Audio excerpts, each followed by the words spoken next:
대한 회계 처리의 차이점을 만든 표인데요. 한번 어떤 차이인지 보시고 납득이 가시면 그대로 알고 계시면 되고, 이거 뭔 말인지 모르겠다라고 하면은 질문을 받아서 제가 답변 드리는 걸로 하겠습니다. 자, 이번 시간에는 여러분 교재의 322페이지 유형상사의 자동결산 문제를 해보도록 하겠습니다. 자, 자동결산 문제는 시험에서는 이제 한 문제가 나오겠습니다만은, 또는 뭐 많으면 두 개를 내는 경우도 있더라고요. 자, 그런데 이 자동결산은 이 중에 자료를 준비해야 될 것이 있거나, 또는 일단 수동결산을 한번 해야 되는 것도 있을 수가 있어요. 그래서 그러한 것들을 한번 찾아보도록 하겠습니다. 자, 1번은 매출원가 때문에 우리가 매출원가를 계산하려면 기말에 재고조사를 해야 됩니다. 재고자산에 대해서. 재고조사를 해서 수량 차이는 감모손실로 처리를 해야 되고, 단가 가격이 시장 가격이 하락했으면 순실현 가치에 의해서 평가 손실도 인식해야 되고, 이런 부분은 비정상적인 감모손실이라든가 이런 것은 우리가 수동분계로 해줘야 돼요. 그런데 깔끔하네요. 일체 그런 게 없어요. 재고조사했더니 그냥 800만 원이다. 그러면 요건 그냥 입력만 해주면 됩니다. 그러면 800만 원을 빼가지고 매출원가를 계산할 거예요. 다음 두 번째, 기말 현재 결산에 반영할 당기 상각비의 내역은 다음과 같다. 건물의 감가상각비는 이렇게 되고, 비품의 감가상각비는 이렇게 되며, 영업권의 상각비는 이렇게 된다. 요거는 우리가 고정자산을 등록해가지고 자동 반영할 필요 없이 이렇게 문제를 내는 스타일은 그냥 이대로 갖다 입력을 해줘야 됩니다. 그 다음에 세 번째 문제는 대손충당금은 기말의 매출채권의 잔액에 대하여 1%를 보충법으로 설정한다, 이렇게 했어요. 이거는 이제 미리 준비를 해서 시험지에다가 메모를 해야 되고요. 대면 시험 보시는 분들은 시험지를 종이로 받으니까 시험지에다 메모하면 되는데, 비대면으로 시험 보시는 분들은 A4 용지 한 장을 쓸 수 있거든요. 거기다가 이제 계산을 해놔야죠. 자, 준비를 하러 가겠습니다. 우리가 합계잔액시산표를 조회해가지고 그 안에 외상매출금 잔액과 외상매출금에 대한 대손충당금, 또 받으러움의 잔액과 받으러움에 대한 대손충당금, 이걸 보고서 추가 설정할 거를 여기다 메모해 두겠습니다. 자, 합계잔액시산표 한번 조회해 볼까요? 합계잔액시산표 12월 30일로 조회하시게 되면은 유동자산에 있는 외상매출금의 잔액은 차변에 있죠. 그리고 외상매출금에 대한 대손충당금 잔액이 있다면 대변에 있어야죠. 없습니다, 잔액이. 대손충당금 잔액은. 그러면 외상매출금 잔액 여기에 1%를 계산해야 되죠. 네. 그래서 계산기를 써도 되고요. 뒤에 동그라미 두 개를 지워서 메모하시면 됩니다.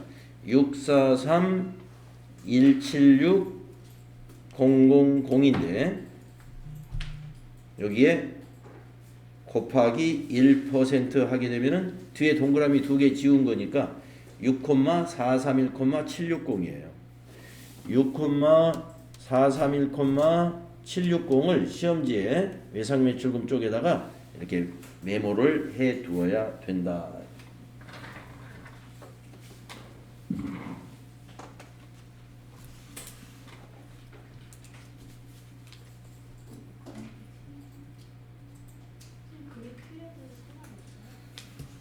제가 혹시 틀렸을까요?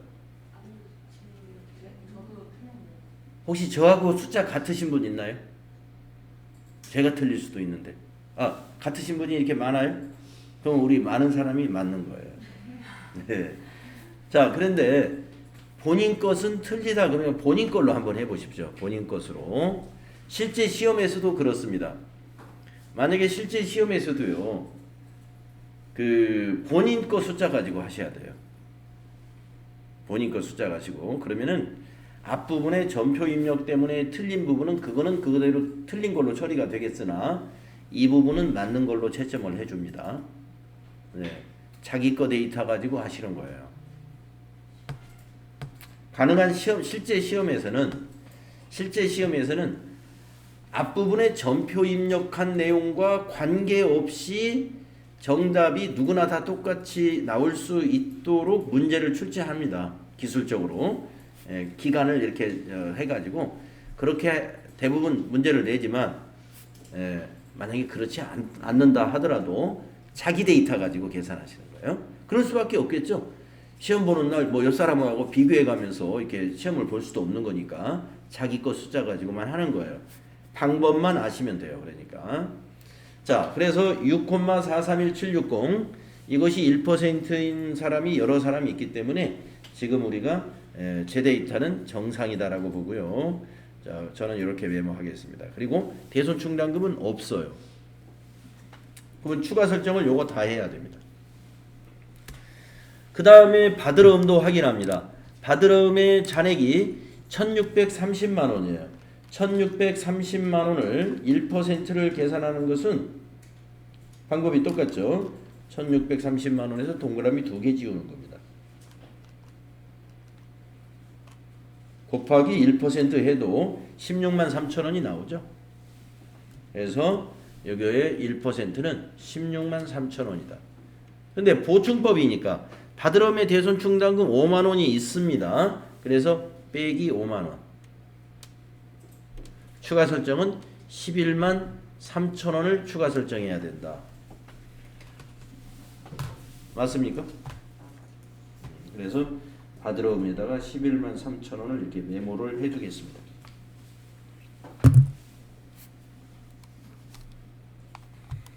자, 이렇게 합계잔액사항표에서 추가 설정할 계산을 해가지고 시험지 또는 A4 용지에 메모를 해 두어야 된다는 것이죠. 자, 메모해 두었습니다. 네, 지금 제가 이 자리하고 이 자리에다 메모했어요. 2개 숫자를. 자, 보충법이라는 의미 아시겠죠? 기 설정되어 있는 대손 충당금을 빼서 뺀 것만 추가 설정하라 이거예요. 1% 계산 정확히 하시면 되고요. 잔액에 대해서.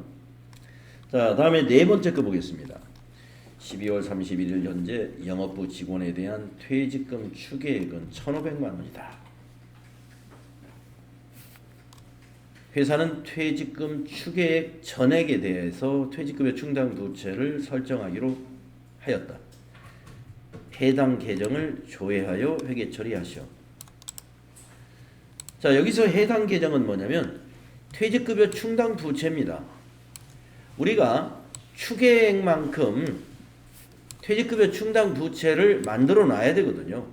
그런데 추계액만큼 만들어야 되는데 우리 회사가 올해 신설한 올해 금년도에 개업한 회사가 아니라 6기란 말이에요. 6기. 그러면 작년에 결산 때도 퇴직금 추계액만큼 퇴직급여 충당 부채를 설정해 놓았겠죠. 예. 그러면 잔액이 있을 수 있단 말이에요. 예. 그래서 해당 계정을 조회하라는 것은 퇴직급여 충당 부채 조회해가지고 잔액 뺀 나머지만 이것도 추가 설정하라. 그 얘기입니다. 자, 아까 합계잔액시단표를 우리가 열어놨죠. 자, 비유동부채 쪽으로 쭉 내려가서 퇴직급여 충당 부채를 딱 보니까 잔액이 1,000만 원이 12월 31일 현재 남아 있습니다.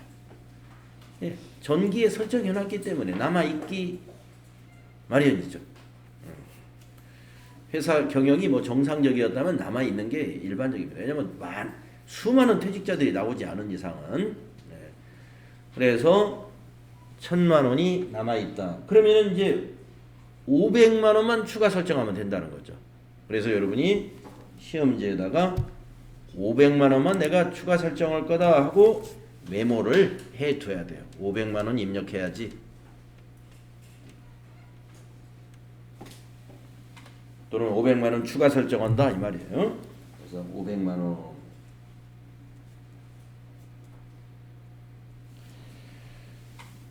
그렇게 되면은 이제 퇴직급여 충당 부채가 1,500이 되는 거예요. 요 500만 원 추가로 설정하면. 자, 준비했고요. 그 다음에 5번째 문제를 보니까 당기 법인세 등 추산액이 160만 원으로 추산이 된답니다. 법인세 중간 애납 세액과 원천징수 세액이 선납세금 계정에 있다. 선납세금 계정에 있다 이랬어요. 자, 이것도 선납세금 계정에 있다 이렇게 친절하게 알려줄 수도 있지만 관련 계정을 조회하여 회계 처리하라. 아니면 아무 말이 없을 수도 있어요. 아무 말이 없어도 법인세 추산액을 입력할 때 이걸 몽땅 입력해서는 안 돼요. 꼭 선납세금을 조회해가지고 있는 것은 일반 전표에서 수동 결산을 먼저 해야 됩니다. 자, 선납세금을 수동 결산할 때 어떻게 하느냐? 대변에 이제 선납세금은 없어져요. 자산 감소. 대변에. 그리고 이 선납세금을 결산 때는 이제 법인세 비용으로 비용 발생시켜야 돼요.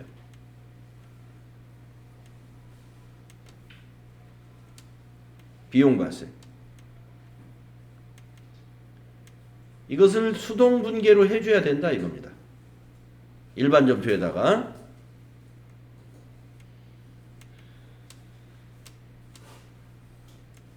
그래서 일반 전표 12월 31일자에 이걸 먼저 할 거고요. 그런 다음에 우리가 이제 결산자료 입력에 입력할 때는 이 160만 원에서 빼기 선납세금. 법인세 비용으로 수동으로 법인세 비용으로 발생시켰기 때문에 그것을 뺀 나머지만 입력을 해야 돼요. 이게 입력할 금액이에요.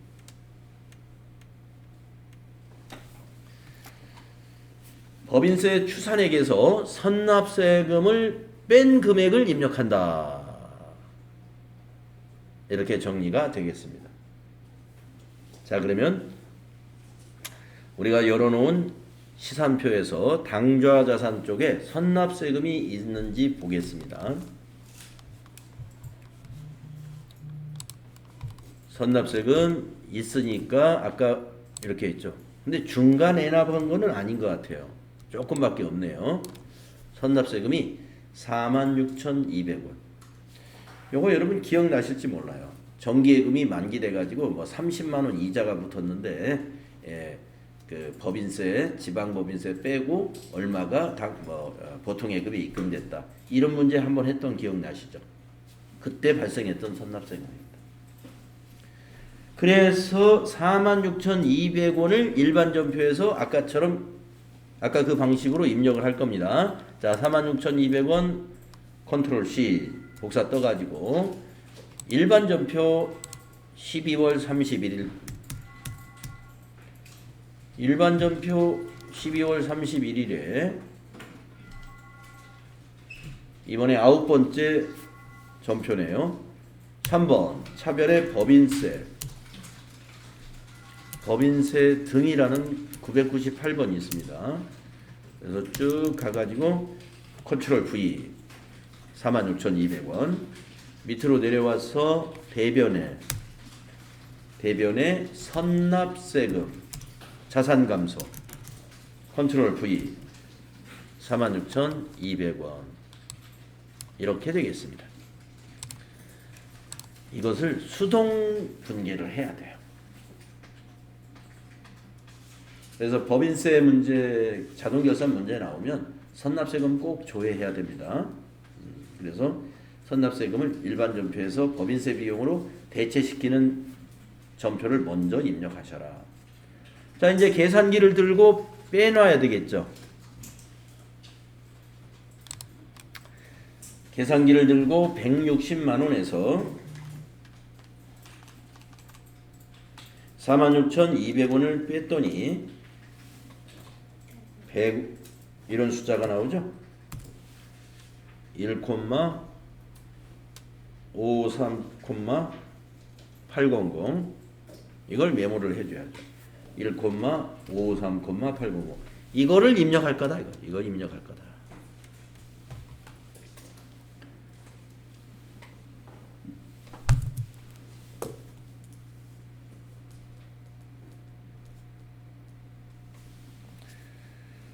자, 이렇게 해서 이제 여기서 자동 결산 문제를 5건을 주었는데요. 자동 결산 문제 이런 식으로 나올 수 있습니다. 자, 그래서 좀 까다로운 게 5번 지금 마지막에 있었던 일반 전표에서 먼저 선납세금을 법인세로 대체하는 분계를 먼저 해야 되는 거 이런 것이 좀 까다롭고 나머지 별다른 거 없습니다. 자, 이제 어디로 가시느냐? 전체 메뉴에 가시면은 여기에 결산자료 입력이라는 메뉴가 있죠.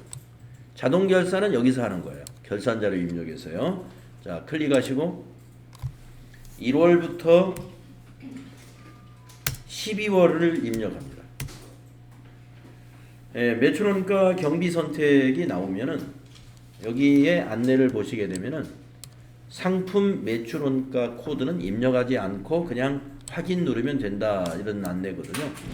우리가 상품 매출원가니까 그냥 확인 눌러주세요. 자, 그러면 이제 결산 자료를 입력할 수 있는 양식이 나타나죠. 자, 엔터를 치면서 이제 내려가면서 하나씩 하면 되는데 시험에서는 이렇게 한가롭게 엔터 치면서 내려갈 시간이 없어요. 빨리 그 자리 찾아서 왜냐면 한 개 정도밖에 안 나오니까 위에서부터 다 볼 필요가 없습니다. 그래서 자, 우리도 그냥 차례대로 한번 찾아볼까요? 자, 기말 상품 재고액 여기 있다. 콕 찍어. 여기다가 800만 원 입력해 줍니다.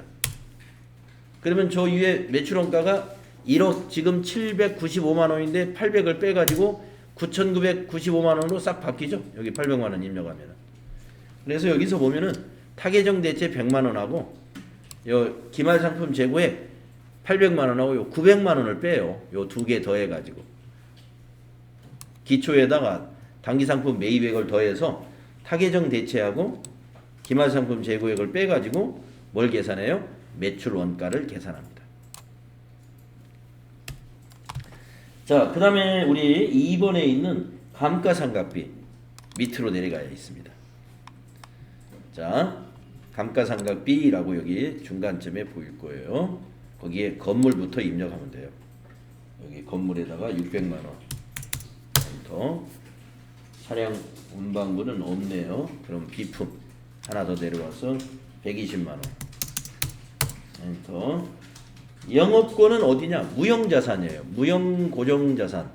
조금 밑으로 내려가 있습니다. 여기 있죠? 영업권.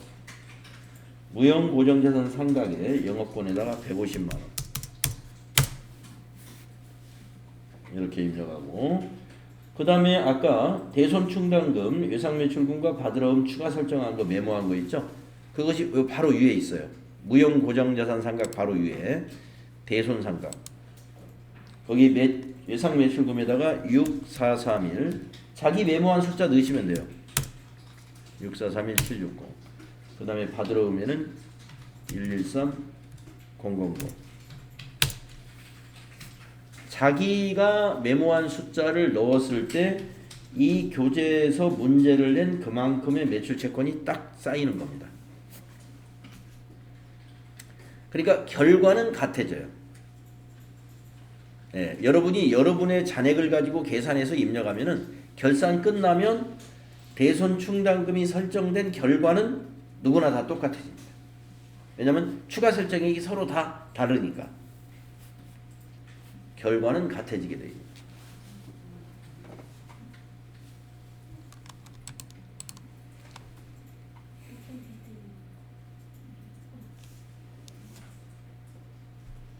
자, 그 다음에 네 번째에 준비했던 것은 퇴직급여 충당 부채를 추가 설정할 게 500만 원이죠.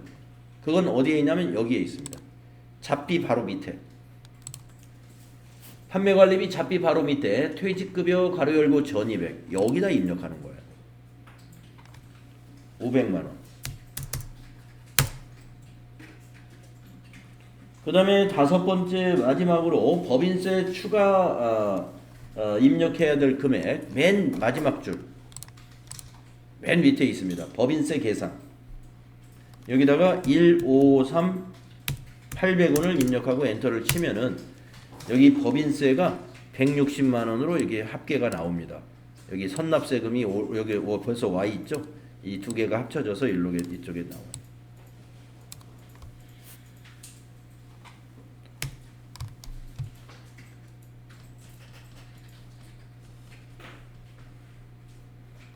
네. 이렇게 우리가 지금 유형상사 연습이니까 여러 건을 입력했습니다만은 시험에서는 한 개, 많으면 두 개 이렇게 입력하고 여기서 점표 추가를 눌러서 마무리하시면 됩니다. 자 여기 점표 추가 있죠?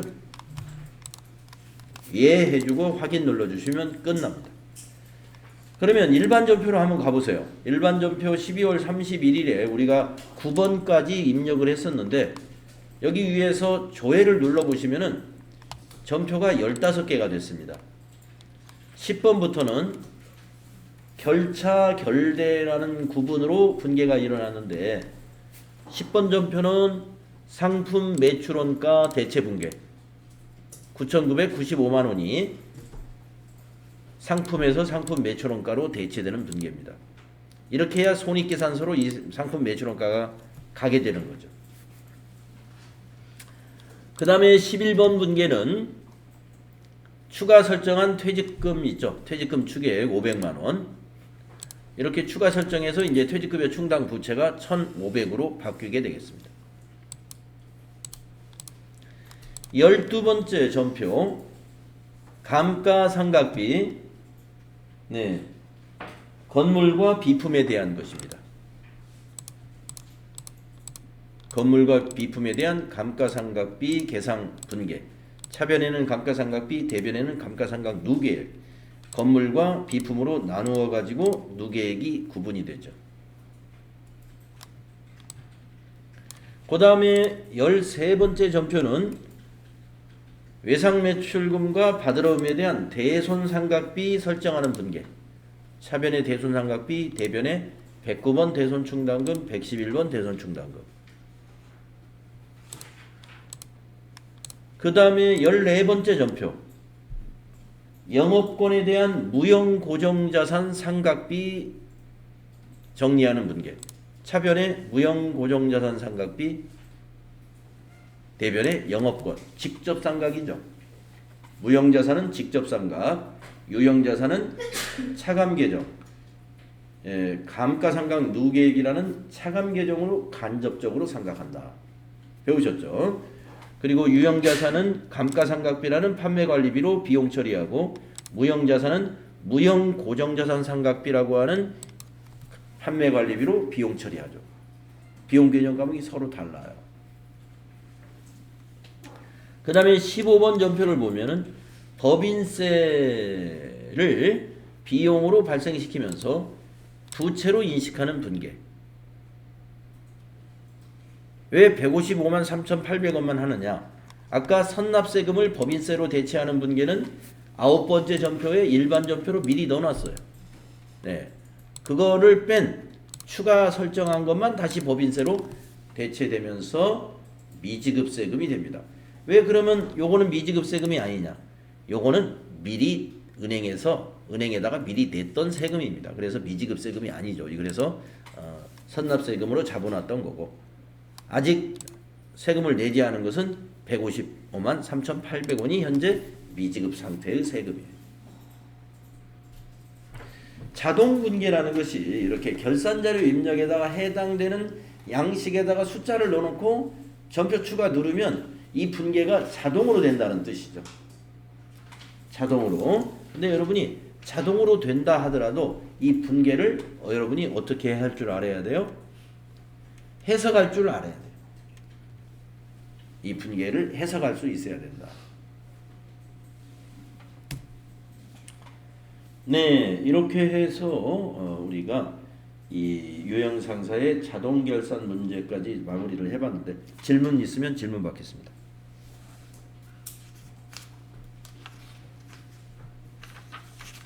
네, 없으시네요.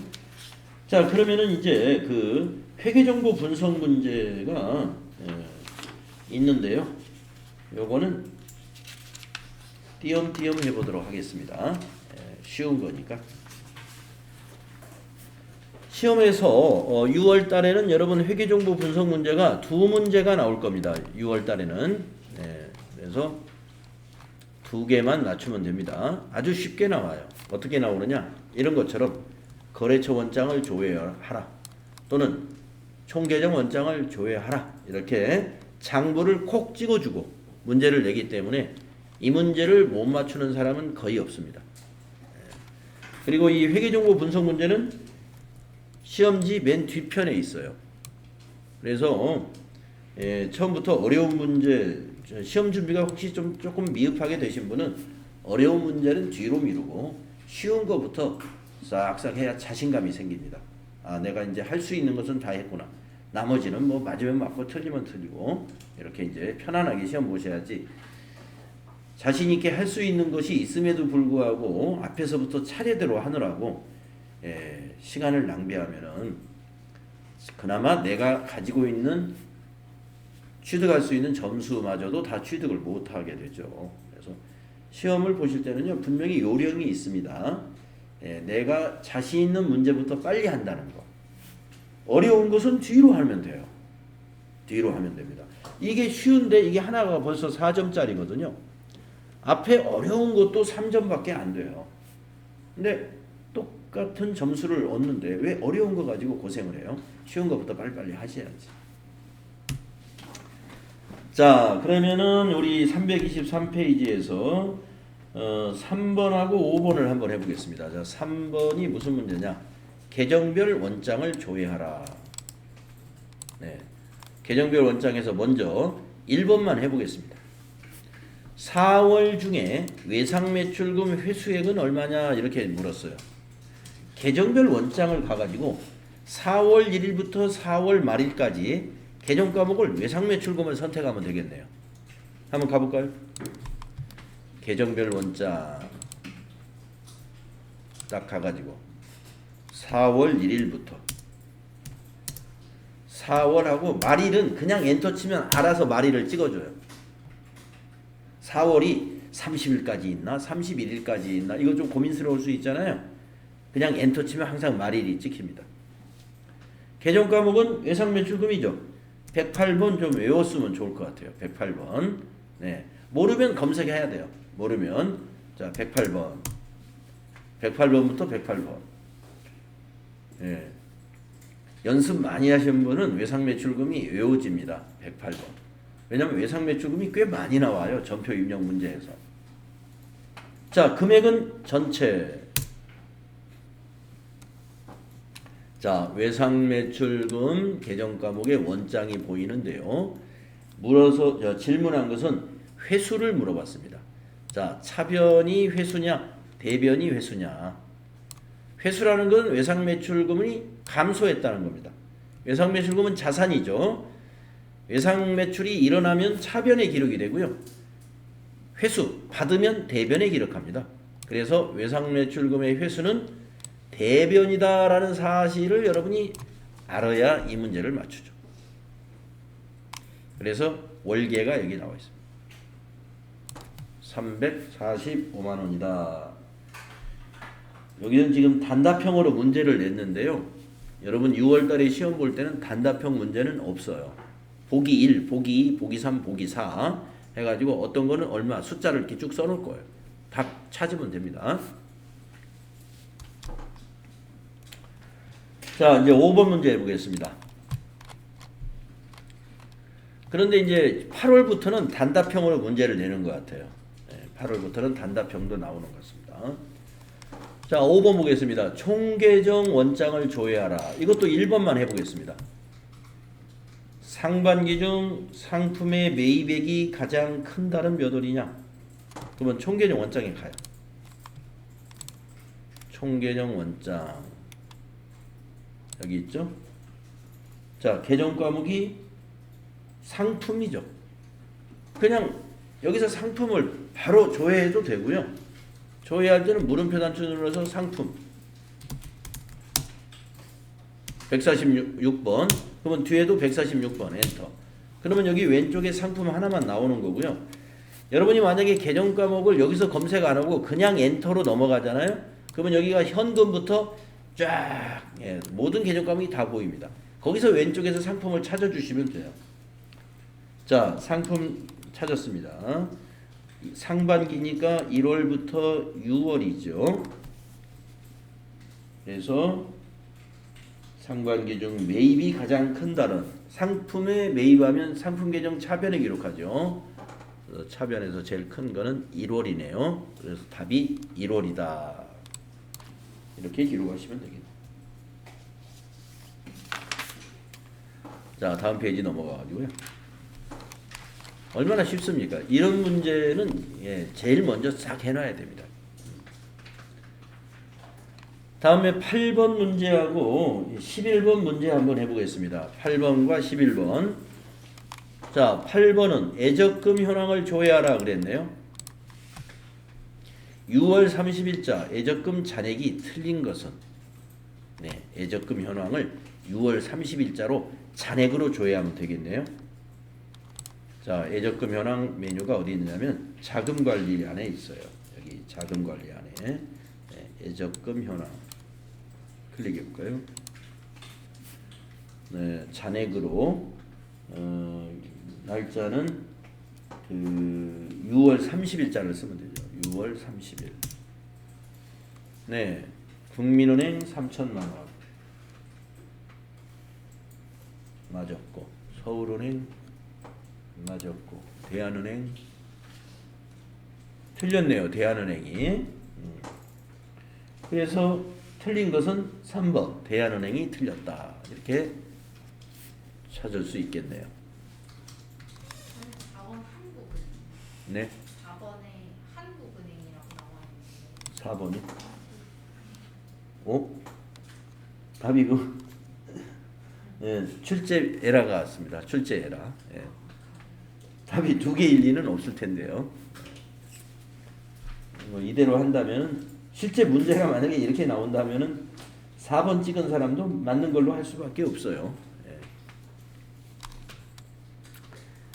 자, 다음 문제를 보겠습니다.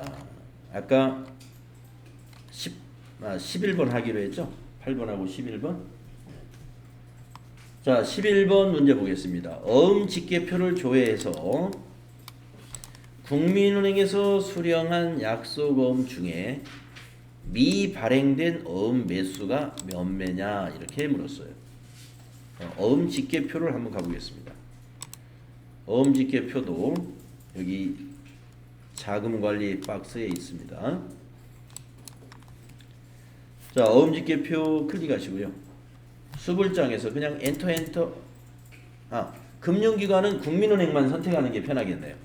혹시 은행이 여러 개 있을지 모르니까 국민은행 확인. 뒤에도 국민은행 확인. 수령일은 그냥 엔터 치면 1월 1일부터 12월 31일로 1년간으로 기간이 자동 조정됩니다. 자, 지급은행은 이제 모두 국민은행이죠.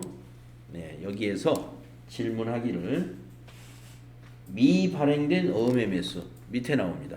미발행.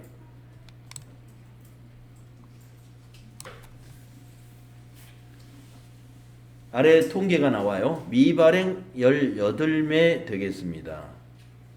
18매. 그래서 답은 18매 이렇게 보기에서 찾으시거나 기록을 하면 되죠. 수령 21매, 발행 2매, 한 매는 결제, 만기까지 됐다는 거죠. 미발행 18매 되겠습니다. 다음에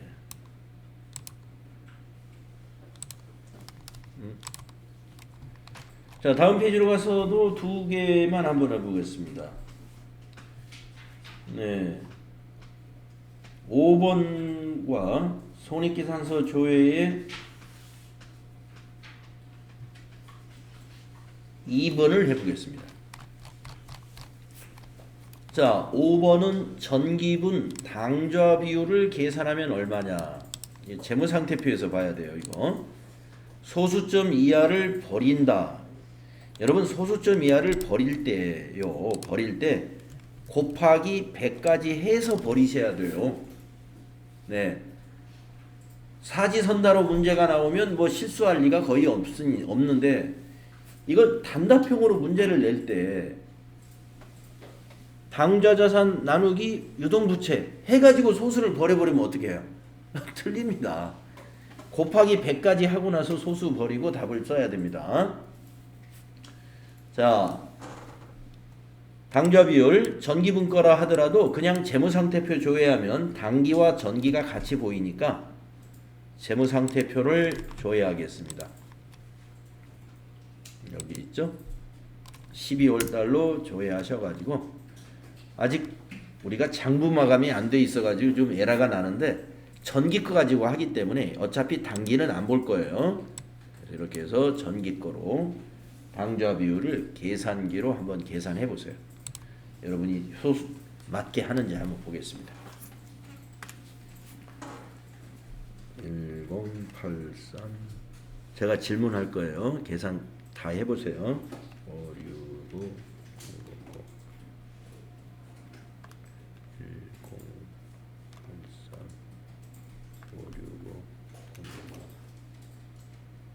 나누기 유동부채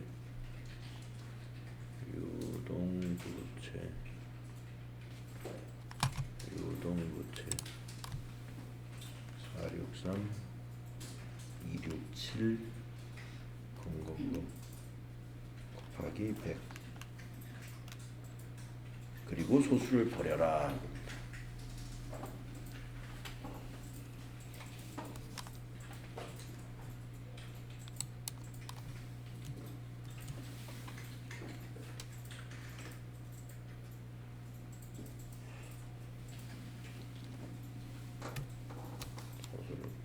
계산하셨죠?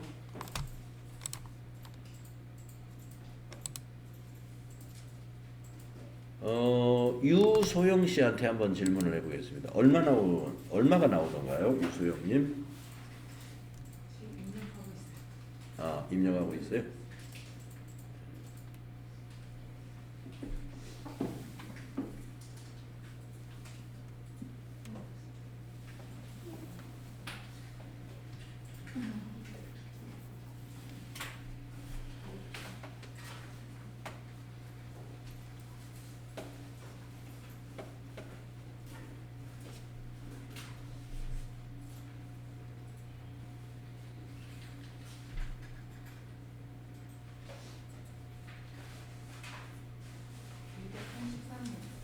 네, 233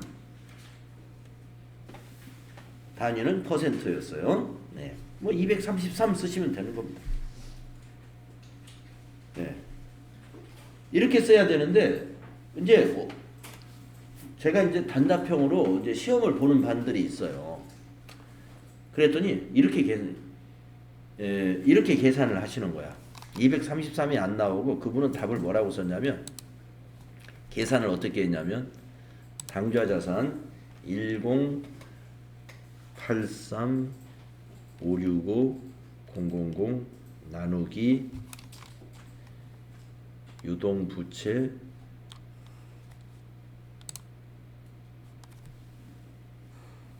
463 267 7000는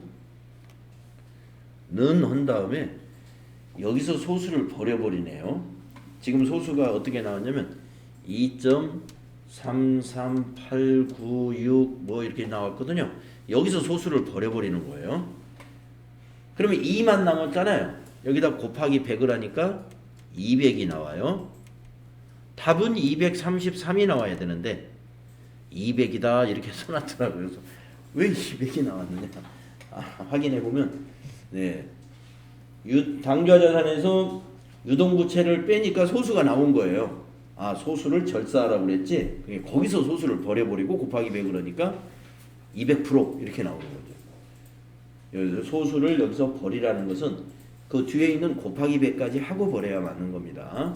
233%입니다. 그럼 이 회사의 당좌 비율이 233%라는 것은요. 유동부채보다 2배 이상 현금을 가지고 있는 회사예요. 네. 뭐 현금성 자산. 네. 당좌 자산은 통장에 있는 거니까 당장 지급할 수 있는 능력이 금년에 갚아야 될 부채의 2배 이상이 된다 이겁니다. 233%. 지급 능력이 아주 우수한 상황이죠. 자, 계산 같은 거 계산기 두들겨서 이런 계산을 안 해보신 분은 연습을 좀 해둬야 됩니다.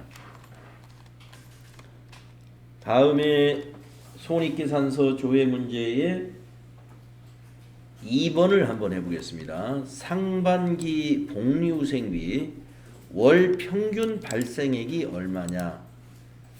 그러면 손익계산서를 6월달로 조회해야 돼요. 자, 손익계산서에 가볼까요?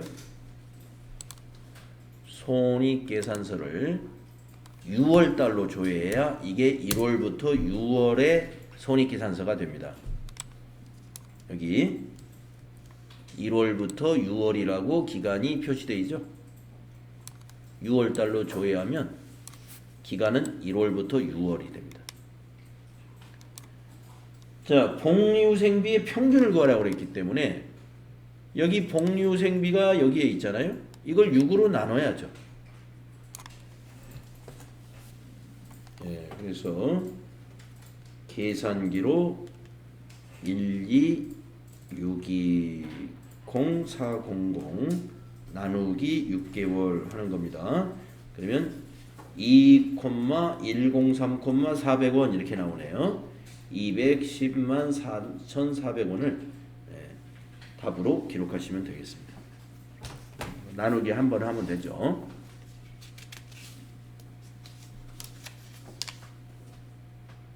어려울 게 없습니다. 자, 다음 페이지로 가보겠습니다. 다음 페이지에서는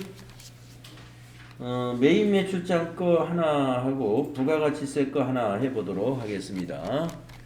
자, 메인 매출장에서 2번을 한번 해볼까요? 일기예정 부가가치세 신고 시 계산서를 수취하여 매입한 금액이 얼마냐? 그러면 매입을 일단 기간은 1월부터 3월로 조회한 다음에 매입을 구분해서 선택하시고 두 번째에서는 53번 선택해야 됩니다. 계산서 매입이 53번이니까. 자, 한번 보도록 하겠습니다. 메인 매출장은 이 선택하는 곳이 많아요. 잘 선택해 줘야 돼요. 자, 메인 매출장 조회에 가셔가지고요.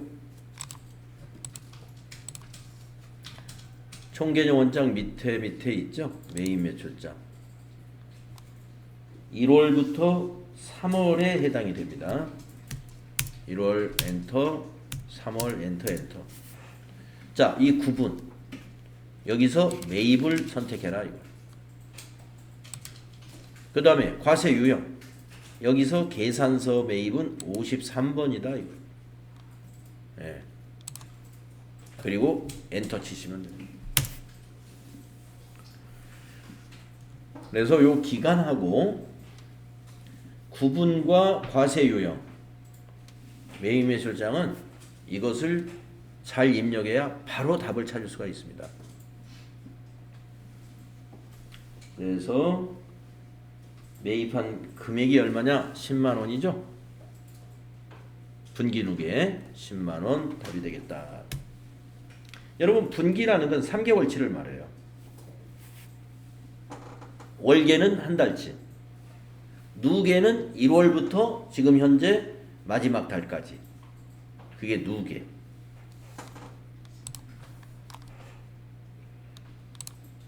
(10만 원이) 답이 되겠죠.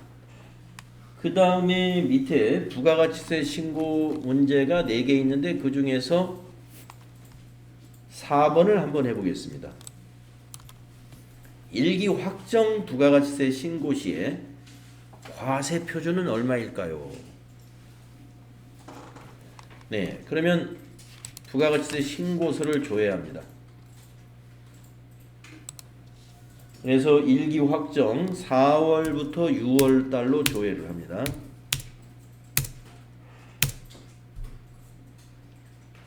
정기신고에 저장된 데이터를 불러옵니다. 그러면 확인 눌러주셔야 돼요. 자, 지금 이 안에 과세 표준이 이 안에 어디인가 있는데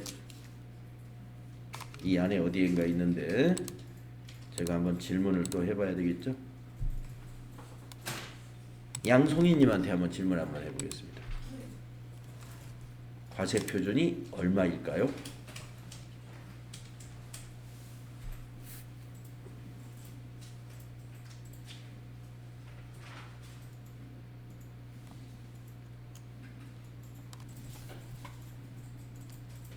양송이님? 네. 1억. 콤마 넣어서 불러보시죠. 숫자를. 이게 단위 넣으려면 좀 힘들죠? 예, 콤마를 넣어서 110, 810, 000. 여러분들 그 큰 숫자를 상대방에게 유선으로 이렇게 불러줄 때 이제 전화로 이제 예를 들어서 물어봤어요. 아무개 씨 거기 저 부가가치세 신고서 조회해가지고 일기 확정 과세 표준 얼마인지 좀 나한테 좀 불러주세요. 그랬어요. 전화로. 그래서 이제 열어가지고 이제 찾았단 말이에요. 9번에 있는 게 이게 과세 표준이거든요. 자, 1억 1081만 이렇게 불러주면 받아 적는 사람이 짜증납니다.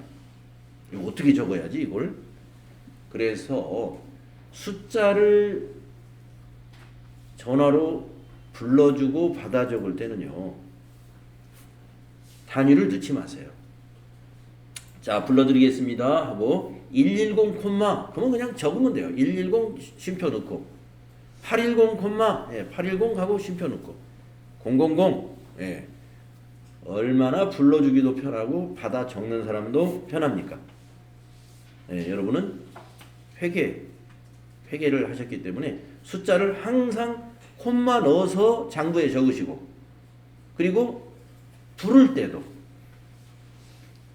숫자를 부를 때도 그렇게 불러주셔야 돼요. 110, 810, 0 이렇게 해주시고